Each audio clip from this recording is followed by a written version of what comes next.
आम्ही करतो। निश्चितपणाने आज आम्ही ओबीसी समाजाच्या संबंधामध्ये जरांगे पाटलांनी जे उपोषण मुंबईमध्ये सुरू केलेलं आहे त्या संबंधात चर्चा करण्यासाठी त्या ठिकाणी आम्ही चर्चासत्र आयोजित केलेलं आहे।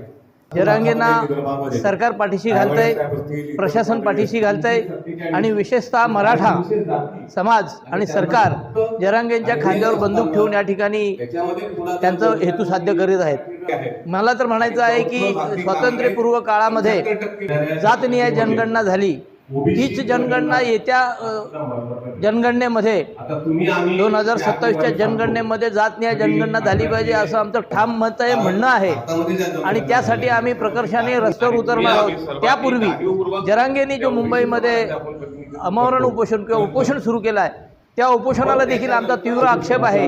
एखाद्या व्यक्तीने अशा प्रकारचं उपोषण करून घटनेची पायमल्ली जर कोणाला आरक्षण देता येत असेल तर आमचा हा 52% समाज संपूर्ण रस्त्यावर उतरल्याशिवाय राहणार नाही।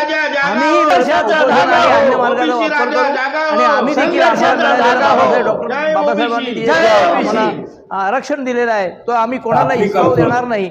सरकारने याचे धोरण त्यांचं लक्षात घ्यावं। सरकार त्यांना जे पाठीशी घालतंय, त्यांना जे कार्पेट या ठिकाणी अंथरतंय ते अंथरायचं त्यांनी बंद करावं आणि या ठिकाणी जरांगेंचं कुठल्याच प्रकारचं ऐकून आहे घटना जर मोडायचं काम सरकारच्या माध्यमातून करत असेल ते अतिशय चुकीचं आहे। सबंध ओबीसी समाज यासाठी रस्त्यावर उतरेल, जे प्रकार पाहिजे ते सगळे करायला ओबीसी समाज तयार आहे। त्यामुळे जरांगेंनी आणि सरकारने याची खुंगाट बांधावी की अशा प्रकारचं आरक्षण जर आपण कदाचित द्यायचा प्रयत्न केला तर निश्चितपणाने सबंध महाराष्ट्र या ठिकाणी खवळून उठल्याशिवाय राहणार नाही। अशा प्रकारची मी या ठिकाणी